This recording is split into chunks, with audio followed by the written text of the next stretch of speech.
다른 소리를 하시는 분들이 있습니다. 그리고 오늘 본문의 말씀에도 보게 되면은 3절 말씀에 보면 누구든지 다른 교훈을 하며 또 바른 말 곧 우리 주 예수 그리스도의 말씀과 경건에 관한 교훈을 따르지 아니하면, 이렇게 말씀을 하는데, 이 교회 안에서도 예수 그리스도의 말씀과 경건에 관한 교훈을 따르지 아니하는 사람들이 있습니다.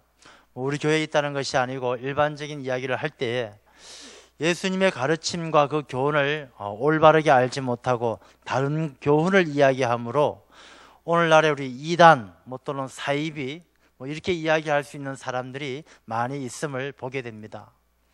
이런 이단과 사이비가 최근에 들어와서 갑자기 생겨난 것이 아니고 오늘 이 본문의 말씀이 2000년 전에 초대교회 때 쓰여진 것임을 우리가 생각할 때에 이 교회가 처음 생겼을 때부터, 초대교회 때부터 예수 그리스도의 말씀과 경건에 관해서 그 가르침을 따르지 않는 사람들이 있었음을 보게 됩니다.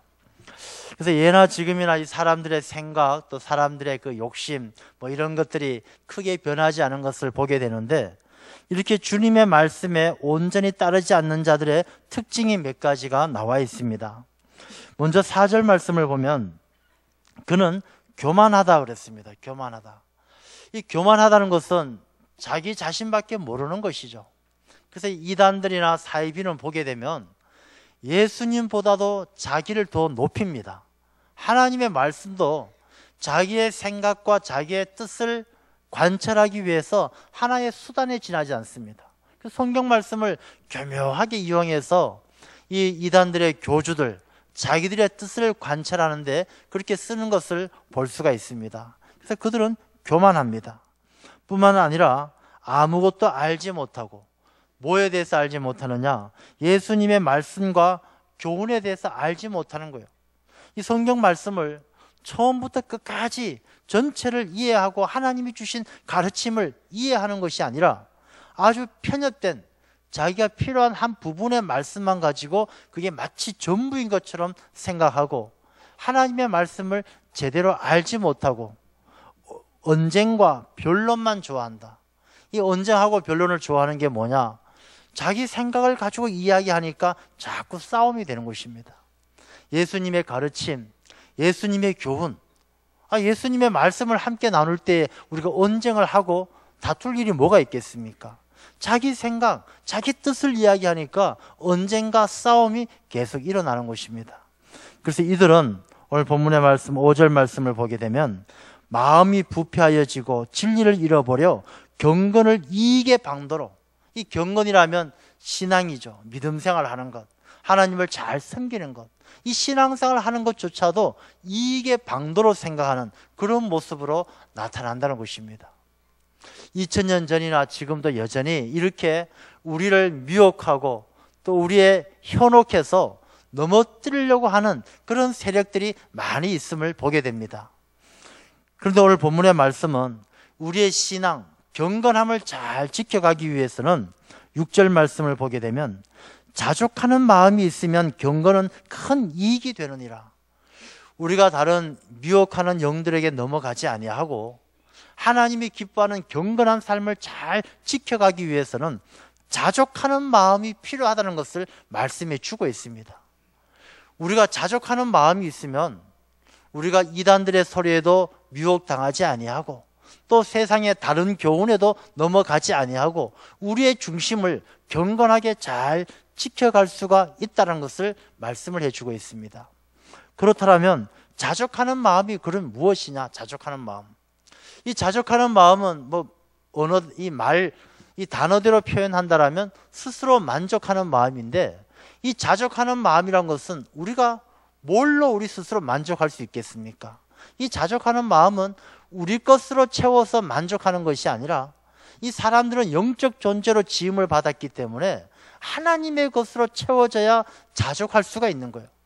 내 자신, 내 것은 다 비우고 하나님의 것으로 채워질 때가 온전한 자족인데, 이 말씀은 이렇게 이해할 수가 있습니다. 이 배가 바다를 항해를 해요. 바다로 항해를 하는데 바람이 불고 풍랑이 일게 되어서 이 배가 위태위태합니다.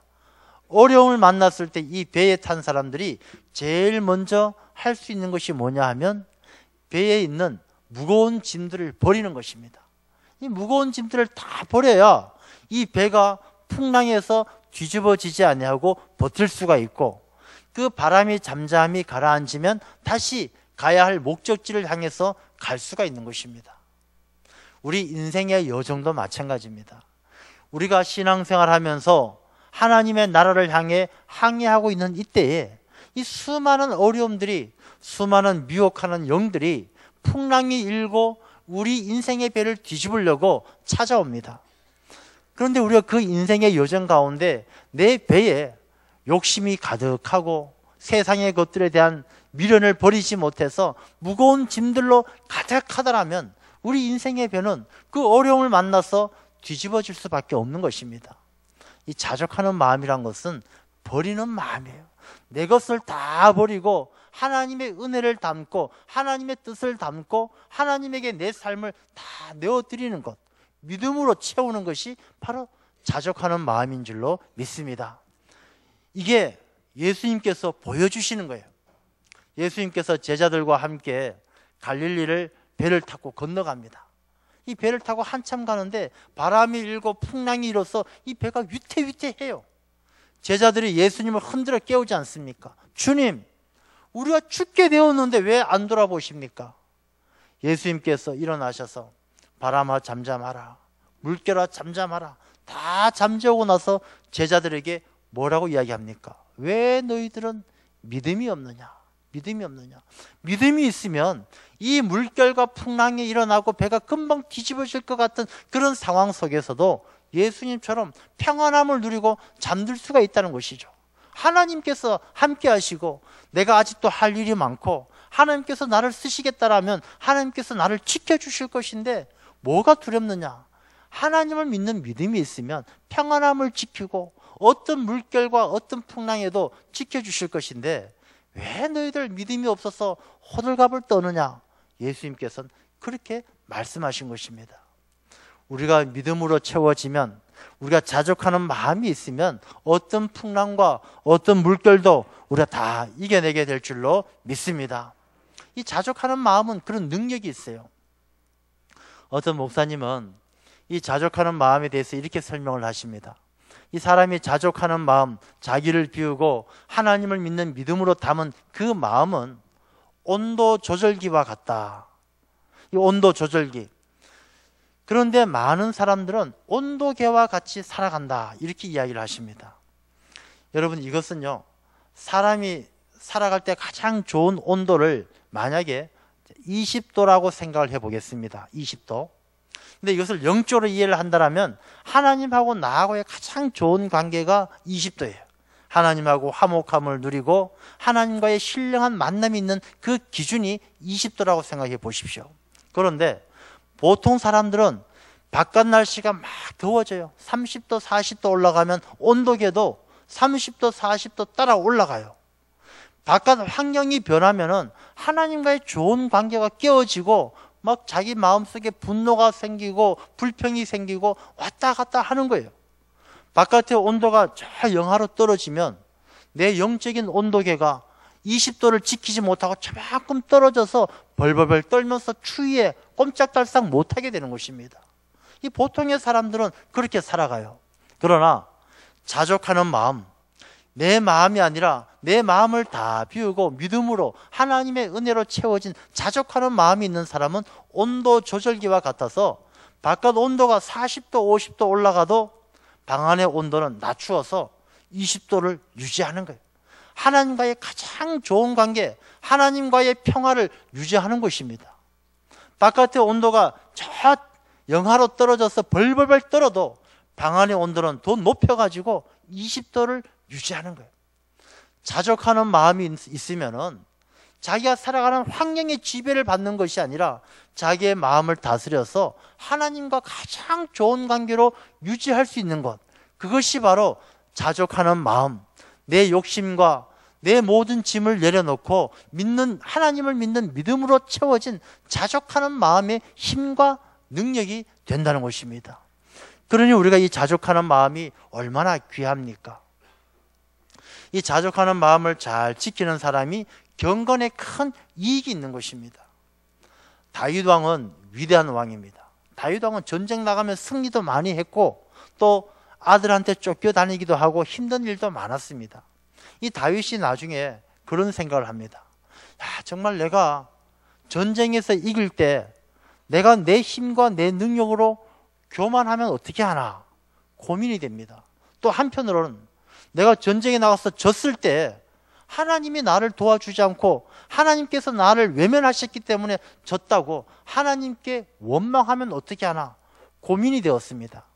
그래서 다윗 왕은 자기가 반지를 하나 만들어서 이 반지에다 글을 새겨서 내가 승리해도 교만하지 않고 내가 패배해도 하나님을 원망하지 않는 그런 인생의 좌우명을 새겨서 자기 반지를 끼고 내가 늘 그 글을 보면서 자기 자신을 다스리겠다 이렇게 마음을 먹고 이 보석 세공자에게 반지를 하나 만들라고 이야기를 했습니다.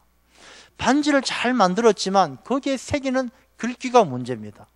아니, 이겼을 때 교만하지 않고 졌을 때 원망하지 않는 인생의 좌우명을 뭐라고 쓸까? 아무리 고민을 해도 찾을 수가 없었어요.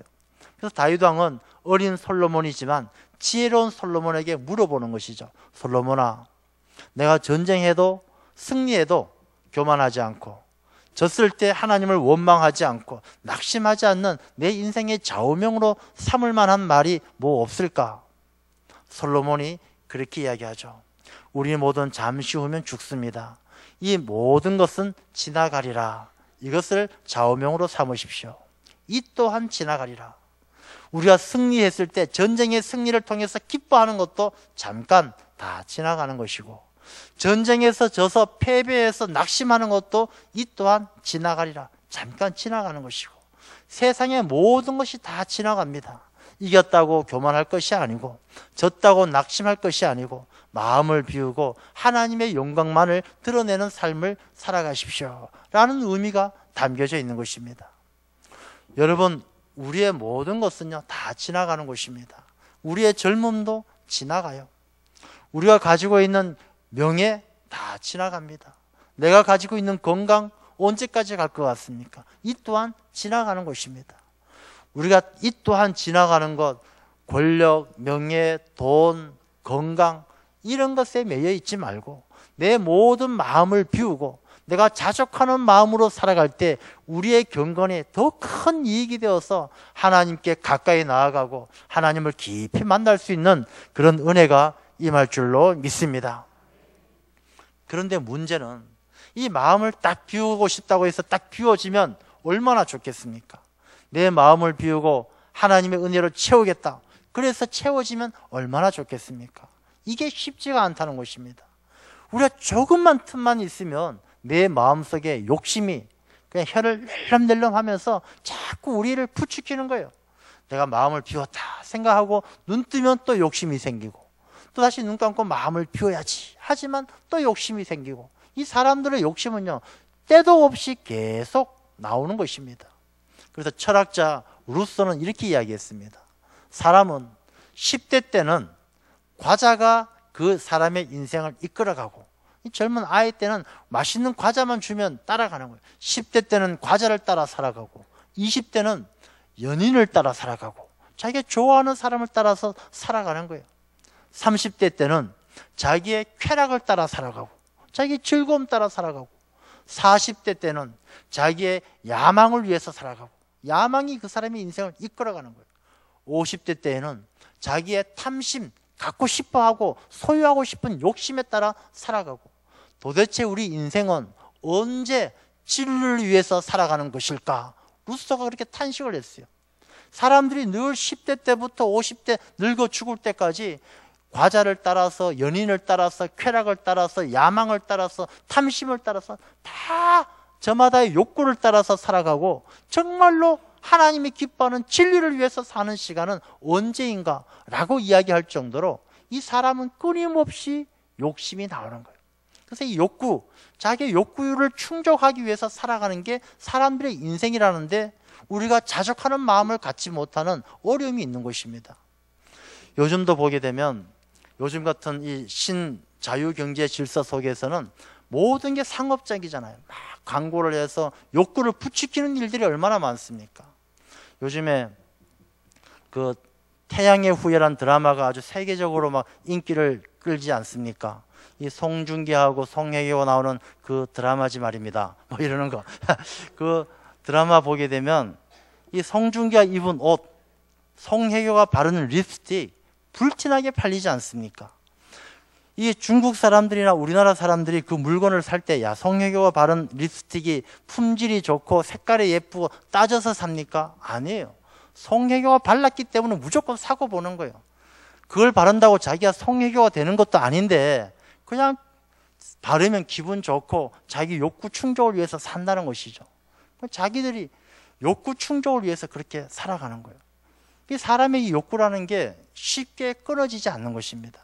그래서 우리가 자족하는 마음, 우리가 마음을 비우기 위해서는요, 이 그리스도인들은 부단한 자기의 마음을 비우는 훈련이 필요하다는 것입니다.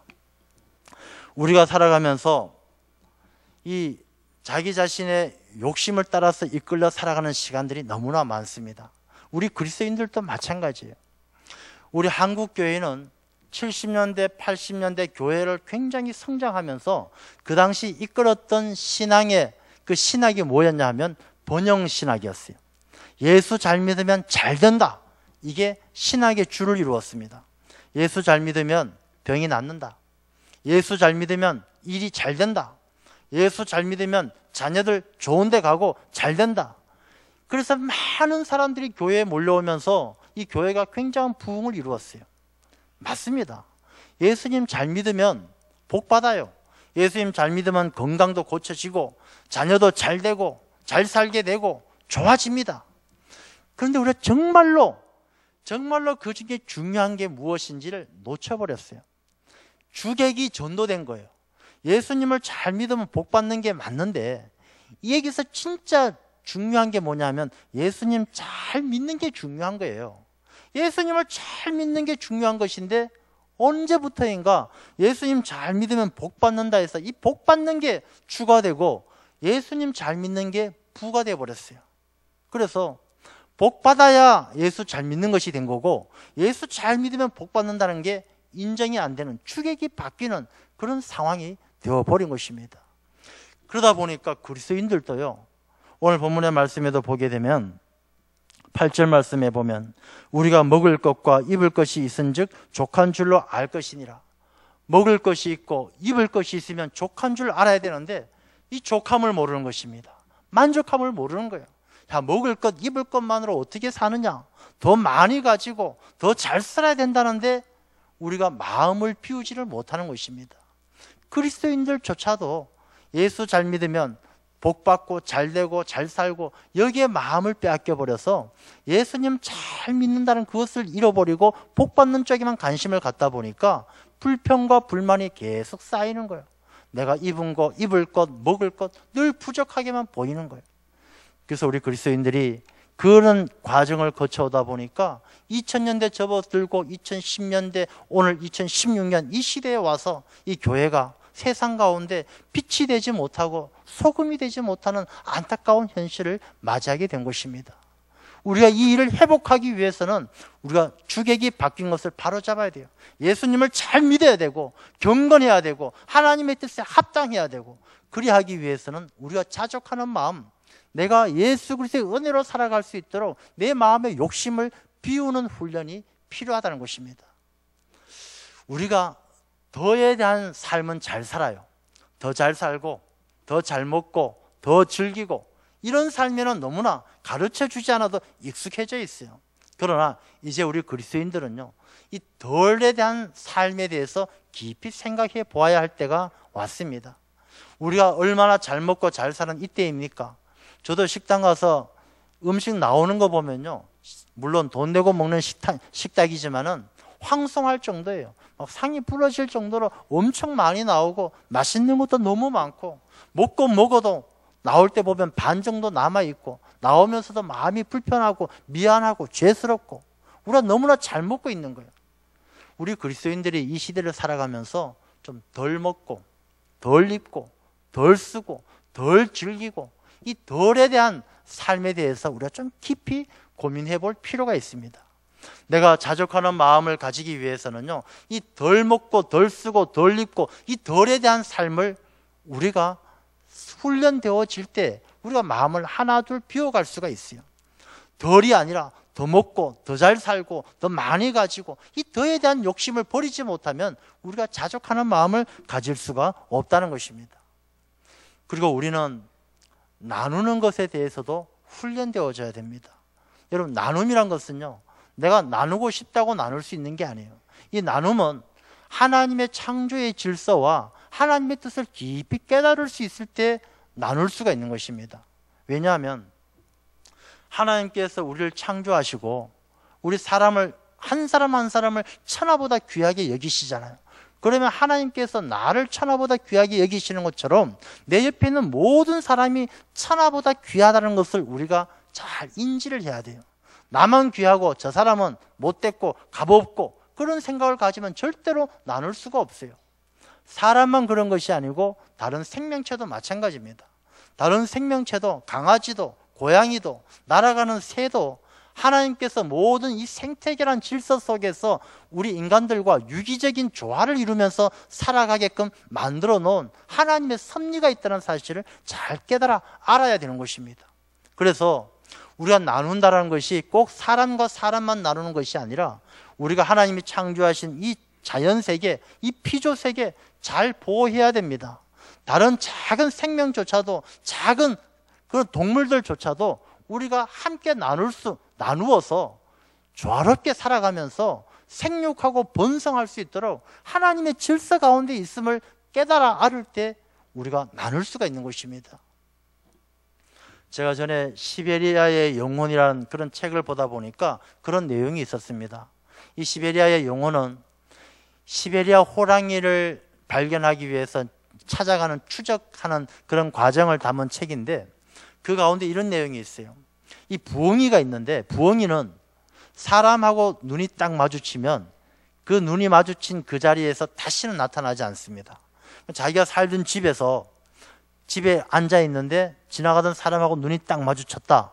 그럼 이 부엉이는 자기 집을 버리고 딴 곳으로 가서 새로 집을 짓고 새로운 삶의 자리를 개척해야 됩니다. 그래서 이 추적대가 길을 가는데 어느 날 밤에 산길을 가는데 머리 위에서 부엉이가 우는 거예요. 그래서 아, 부엉이가 있구나. 그래서 자기 앞에 부엉이가 먹던 음식 부스러기가 뚝 떨어진 거예요. 그래서 이 추적대가 바로 머리 위에 부엉이가 있는데 부엉이가 가까이 있는 것을 보고 싶어서 쳐다보고 싶었지만 이 부엉이가 자기들하고 눈이 마주치면은 이 부엉이가 집을 잃어버리고 또 새로운 삶의 자리를 찾아서 멀리 떠나야 한다는 사실을 알기 때문에 부엉이가 내 머리 위에 멋지게 앉아 있겠거니 생각하고 보지 않고 그냥 지나갔다는 그런 기록을 보면서 야, 참 훌륭하다. 이 사람이 크리스찬인지 아닌지는 잘 모르겠지만 그 동물을 향한 배려하는 그 마음이 야, 우리 그리스도인들보다 낫다. 그런 감동이 있었어요.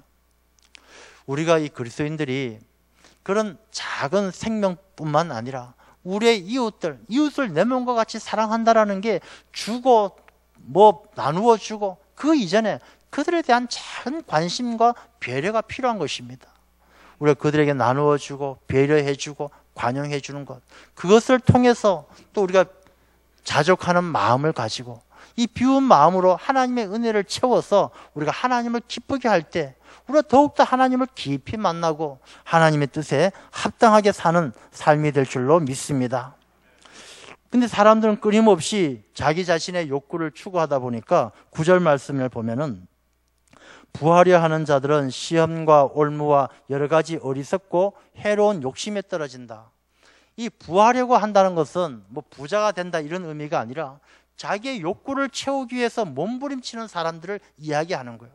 자기의 욕구를 채울 수 있도록 돈을 가지고 명예를 가지고 권력을 가지고 거기에 욕심내는 사람들은 점점 그것이 올무가 되고 그것이 어리석고 해로운 욕심에 떨어지게 된다는 것입니다. 그래서 10절 말씀을 보면 돈을 사랑함이 일만 악의 뿌리가 된다.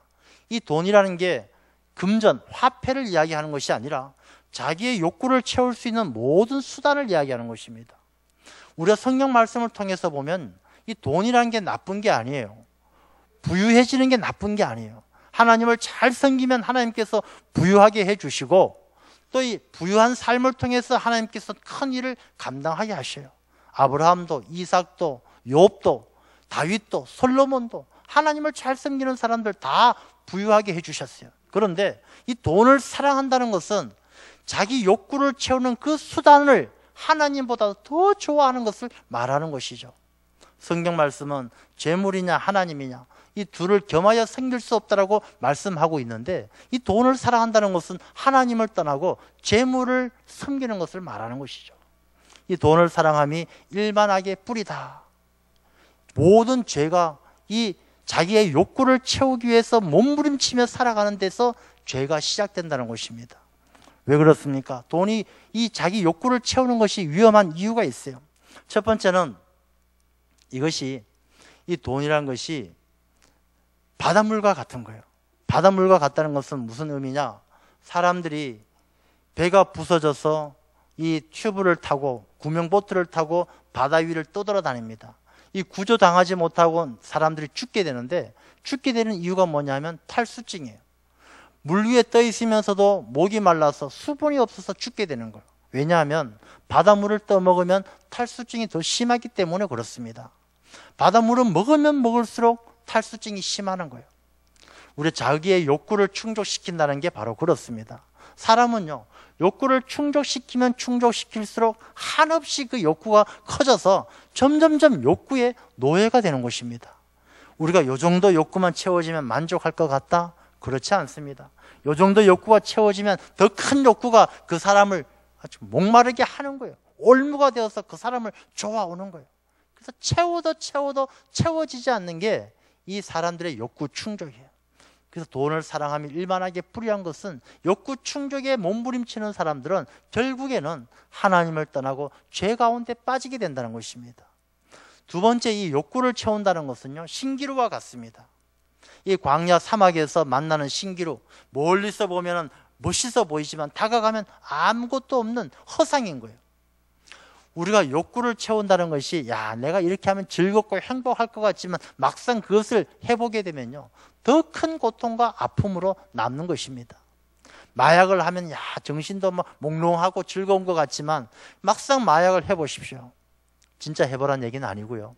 마약을 만약에 한 사람들 보게 되면 이 마약한 사람들 치아가 빠지고 얼굴이 노화 현상이 오고 머리털이 빠지고 비참하게 죽어가는 거예요. 욕구 충족이 행복하고 멋져 보이지만 막상 손에 붙들어 보면은 아무것도 없는 공허함으로 남는다는 것입니다.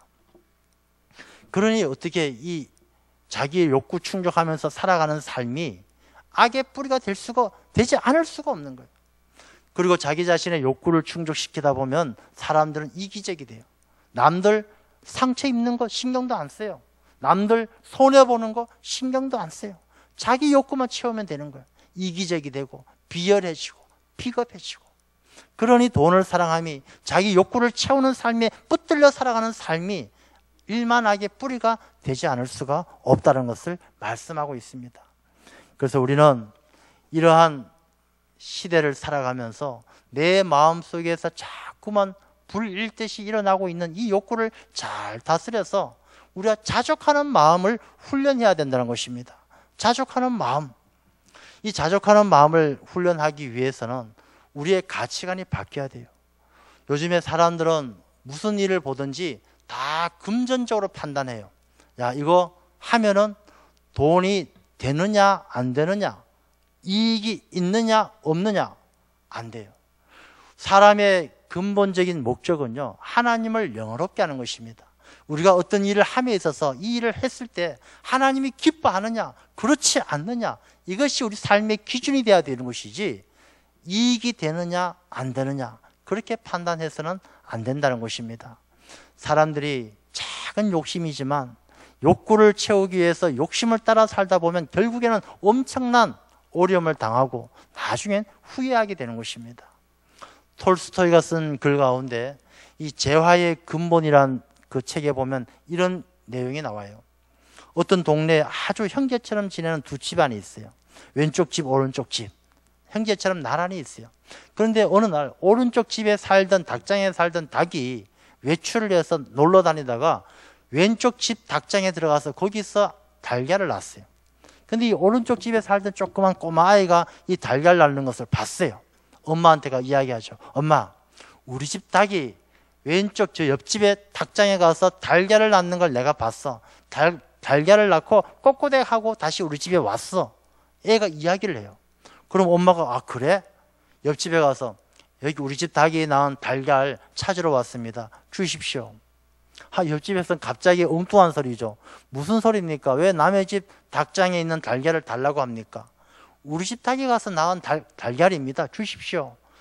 당신 집 달걀엔 증거가 있습니까? 이 달걀 하나 가지고 형제처럼 지내던 사람이 싸우는 거예요. 남편들이 알게 되니까 멱살 잡고 이놈처럼 싸웁니다. 이게 나중에 소송이 되어가지고요. 2년, 4년 동안 재판을 하다 보니까 양쪽 집안에 달걀 하나 때문에 이 소송 비용이 수천만 원씩 들어가니까 너무너무 힘들고 어려운 거예요. 나중에 화가 나서 이 오른쪽 집에 있던 여자가 그 왼쪽 집 닭장에 가서 닭장에다 불을 질러버렸어요. 막 화가 나니까. 그 닭장에 불을 질렀는데 갑자기 바람도 불고 하니까 닭장만 타는 게 아니라 집이 몽땅 다 탔고 집만 타는 게 아니라 바람이 불어서 자기 집에 옮겨 붙어서 양쪽 집에 다 불나서 잿더미가 된 거예요. 이 이야기를 통해서 사람의 작은 욕심이 어떤 결과를 가지고 오는지를 보여주는 것입니다. 우리가 자족하는 마음을 다 내려놓고 이 또한 지나가리라. 오늘 주신 말씀을 보면 우리가 빈손으로 왔으니까 하나님께 가져갈 것이 아무것도 없고 입을 것 먹을 것이 있으니 족한 줄 알라. 그렇게 말씀하지 않습니까? 우리가 자족하고 만족하는 마음을 가지고 있으면 그것이 우리 경건에 큰 이익이 되어서 우리의 신앙이 장성해져서 하나님을 만나고 하나님의 백성이 되는데 큰 도움이 된다는 것입니다. 우리가 다 욕심을 내려놓고 마음을 비우고 자족하는 마음으로 우리 하나님의 백성으로 더 깊이 주님을 만나 하나님을 영화롭게 하는 주님의 백성들 되시기를 축원합니다. 기도하겠습니다.